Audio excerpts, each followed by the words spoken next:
Olá pessoal, eu Imhotep. Sejam muito bem-vindos em paz. Este é o canal da SEKET, a Sociedade Kemética de Estudos. O meu nome é Pablo Almazri, eu faço parte da SEKET, né? Sou um dos coordenadores da Sociedade Kemética de Estudos.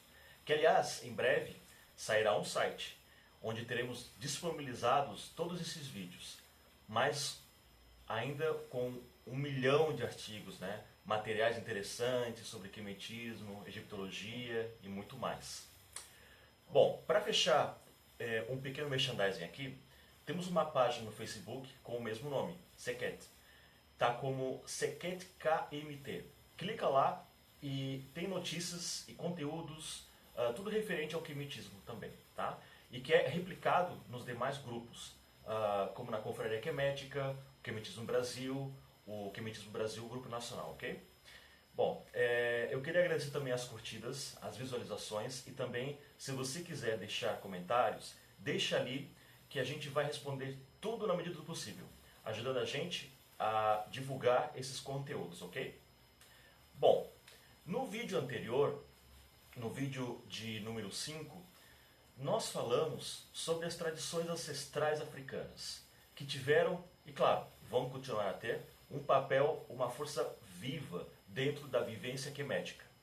Que para falar de prática quemética, é importante a gente destacar, deixar claro que, como a gente falou no vídeo anterior sobre a prática, que não é apenas uma forma externa de culto, mas sim ela envolve todo um arcabouço de ancestralidade, de tradição e de conteúdo filosófico central, que é isso que faz, digamos assim, ser uma prática quemética, né, coerente, entre aspas. Para quem está chegando agora no canal e não entendeu alguma terminologia, né, que a gente falou aqui, pode mandar a pergunta, tá? Ou o ideal, né, é assistir os vídeos anteriores, que estão todos os conceitos, as palavras originais, que a gente sempre vai usar nos programas, tá? Para entender melhor como é esse estudo, ok? Então, tá no vídeo de hoje, a gente vai falar um pouco sobre zonas de poder. O que são zonas de poder?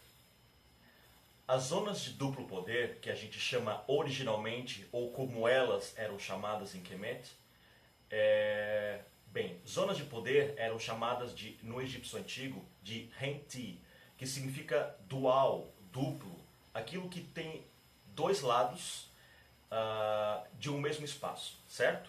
Difícil? Então vamos continuar. A palavra poder em egípcio antigo, Sekt, tá? Que é de onde vem Sekhmet, aquela força da natureza, a potência criadora que todo mundo conhece, a leoa, o aspecto feminino solar. Então, zona dupla de poder ou Henti Sekhimu, que é como assim se diz. Seria traduzido ao pé da letra como espaço de duplo poder ou território duplo de poder ou poderoso, né? Henti Sekhimu. Não se fixe muito na pronunciação, tá? Porque aqui o mais importante é entender o fundo, o conteúdo que a gente quer mostrar para vocês, que é o que nos interessa agora.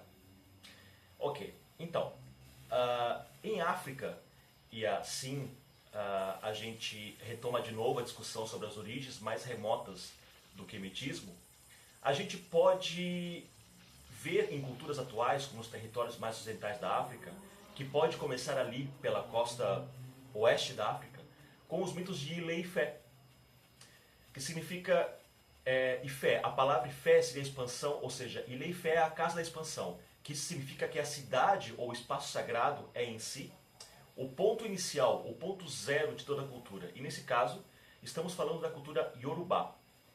Tá, mas aonde nós vamos chegar com isso? No vídeo anterior, a gente falou dos Voduns e das relações totêmicas e como isso de fato se aproxima demais da tradição quemética. Porque até palavras, né? As palavras são, algumas delas são até hoje, por algumas culturas e etnias nilóticas que fazem parte da vizinhança de Kemet. Voltando para Ilê Ifé. aquela antiga cidade Yorubá, que fica mais precisamente no sudoeste da Nigéria. Lembrando, Yorubá é uma das nações de matriz africana aqui no Brasil, um grupo linguístico, né, que é bastante conhecido, né, nas culturas de matriz africana. Olha só, mesmo que existam algumas evidências arqueológicas e que elas indicam que a povoação de Leifé vai lá para trás, talvez aos 6.000 anos antes da Era Comum, tipo, que ela remonta a 8.000 anos atrás, na verdade, alguns desses dados arqueológicos, eles mostram evidências de habitações, de casas do sudeste da Nigéria, de forma inacreditável, mas sim, né, muito passivo da verdade, de mais de 15.000 anos. Tá, aí a gente está falando de períodos pré-neolíticos, né, que se o Sapiens saiu da África, é lógico que na África ocorreu essa mudança, digamos assim. E eu não gosto de falar de evolução, tá, que é um pouco complicado, até porque existiam muitas espécies de Homo sapiens que eram, né, contemporâneas entre si. Quer dizer, estamos falando do período do Paleolítico Superior, onde até o Homo de Cro-Magnon, ele já fazia ritos simbólicos, tinham símbolos, até usavam medicina natural como técnica de tratamento. Os achados que existem, e eles existem, tá, vão aparecer lá em 13.000 anos atrás, com fósseis de habitações humanas. Tudo isso vai atestar o quão antigo é o continente africano, né? E como era essa região antes da chegada mítica de Odudua, por exemplo. Isso vai se dar com os achados, por exemplo, dos machados pedra, que eles eram considerados sagrados pelos povos nativos, os pré-urubás daquele momento do Paleolítico, né? E com isso, e olha só, aquela antiga tradição que era oral, que é chamada de Ikedu, vem, no caso, a relatar, avisar que aquele colonizador, o Dudua, que é pai da família Funfun, ele tem um costume clânico, ou seja, de clãs. Então, vejam só, alguns pesquisadores vão falar de Dudua, que ele não seria bem o verdadeiro fundador da etnia Urubá, mas que ao mesmo tempo ele teria sido, talvez, um importante estruturador político dessa cultura, porque seria tão responsável pela importância da cidade de Leifé. O Dudua aqui fecha com Kemet. O Dudua teria saído do Alto Egito e se instalado nessa cidade sagrada, que foi escolhida a dedo. Para botar mais além na fogueira, os estudiosos, os antropólogos, arqueólogos, vão afirmar que povos, sim, vieram do Alto Egito, a partir de longas jornadas, várias jornadas sucessivas, isso lá pelos séculos 6 e 9 da nossa era. A cidade de Ilifé é reconhecida praticamente por todos os Yorubás como sendo a fonte original de poder. Isso tem uma relação direta com a zona de poder que a gente estava falando antes. É o lugar, o espaço, para onde os ritos eles deveriam honrar e realizar as consagrações espirituais e místicas, da mesma forma que no panteísmo é animista e totêmico de Kemet do Egito pré-dinástico. O culto Yorubá ele possui os mesmos aspectos conceituais que é direcionado às forças da natureza, que são chamados de orixás. Quem não conhece ou nunca ouviu falar em orixás? O povo Yorubá, dentro da sua concepção, ele está integrado em uma totalidade e que nela coexiste o ser humano e o ser divino. Eles juntos, complementares. Os Egbés, que são os templos ou terreiros, da mesma forma que os Ilês, as casas, ou até os Ilê-Axés, que são as casas de axé ou casas de energia, são esses espaços sagrados. Olha só que interessante.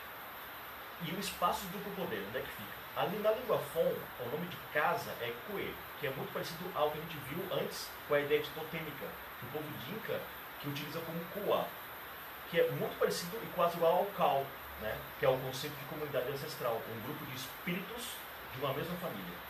Só que ali no povo Yorubá, o nome dado para o vínculo social de seu clã, ele transcende mais no plano físico essas aldeias, né? Isso nos faz lembrar da ideia de plano astral, né? Que é como é chamado no Ocidente.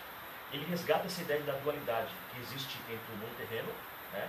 A manifestação do plano astral, e o próprio, então, o mundo astral, dentro da concepção dos Yorubás, ele é chamado de Egbé, ou Egbé Aie, que significa uma sociedade de parentes, familiares, que são, digamos, do mundo visível, e Egbé Orum, que é a sociedade dos parentes ancestrais, que seria o mundo invisível, né? Esses dois mundos, eles permanecem entrelaçados e são intimamente vinculados um com o outro. E entre eles rola um tipo de recíproca influência entre um e o outro. Que interessante, né? Tipo, então, de acordo com os membros do culto Yorubá, só existe essa concepção, que eu chamaria de mako, de uma dualidade zonal, que é clã, que é a aldeia ou a cidade. Por outro lado, o tipo de micro, né, tem o macro e tem o micro, que é o espaço sagrado. Aqui seria o templo ou a casa. Essa ideia ela é bem conhecida, eu diria, aqui no Ocidente, porque a gente faz a toda hora uma alusão, uma referência aos portais, né? Tipo, sabe aqueles complexos monolíticos que são formados por tipos de círculos concêntricos, de pedras, como Stonehenge, por exemplo? Então, é como se fossem lugares microsagrados. E olha só, energias telúricas, eu vou falar também. Existem comprovadas, né, tipos de energias ou veios terrestres, que eles emanam frequências e algumas determinadas radiações, né, que vão caracterizar essas zonas de força, ou zonas de poder. Elas, às vezes, podem ser benéficas ou podem ser até desagregadoras, que na radiestesia são chamadas de geopatógenas. Ok? Então, quase todas as tradições antigas, elas acabam delegando muita importância quando se consideram esses espaços, ou sítios sagrados, quando eles ficam situados.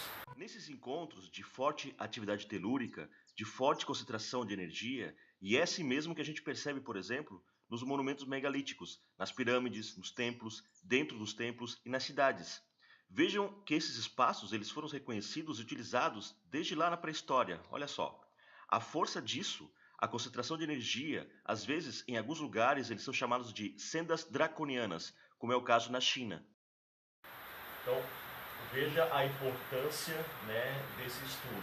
Então, no quemetismo, ou para o quemetismo, a construção de dólmens, de altares, etc., isso na função de estabelecer um tipo de elo de intermediação entre os mundos, na medida em que eles ficam dispostos de forma correta, adequada, isso em um espaço determinado, né, esses vórtices de energia, eles congregam e se convertem em um tipo de zona, de sítio, ou casa, ou templo, né?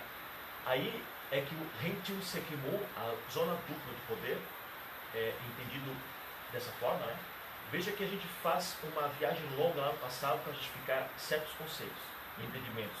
Hoje, que algumas tradições de origem africana e até indígenas, aqui não, né, elas são herdeiras. Essas zonas, que por exemplo nas religiões de matriz africana aqui no Brasil são chamadas de Igba, Orixá, que são justamente os assentamentos, né, na linguagem Yorubá, eles representam esses duplos canais de comunicação e de estabelecimento que vai de um caminho de acesso a outro, né? Bom, era isso, pessoal. É bastante informação, porque tem bastante estudo, e se a gente ainda classificar essas zonas de poder como portais terrestres, eles também agem como se fossem centros magnéticos. Esses centros, que é onde se costuma pensar que eles emitem cargas energéticas. Isso é reconhecido, em geral, por alguns grupos sociais nativos, né, que inclusive eles chamam, às vezes, de guardiões dos portais. A gente vai ver muito disso, por exemplo, no Rio de Janeiro, com a localização de Natividade, alguns pontos da cidade do Rio, na Pedra da Gávea, no Espírito Santo, na Pedra Azul, em Santo Tomé das Letras, em Minas Gerais, na Chapada Diamantina, na Chapada dos Veadeiros, que é fora também, né, tipo Machu Picchu, nas regiões ali do Nazca, deserto do Atacama e, claro, né, nas cidades Templo, como Gizé, e vários muitos outros pontos em Quemé. Na verdade, a verdade é que não existe um ser humano sem espaço sagrado. Ficamos por aqui. Espero que tenha gostado do assunto. Você que já começou a estudar quimetismo, ou já pratica, né, que é sempre importante estar sempre estudando. Se inscreva no nosso canal aqui, a gente se vê em breve, daqui uma semana talvez. Se liga nos vídeos anteriores, vai seguindo a gente, comentando e se inscrevendo. Um grande abraço e Emhotep.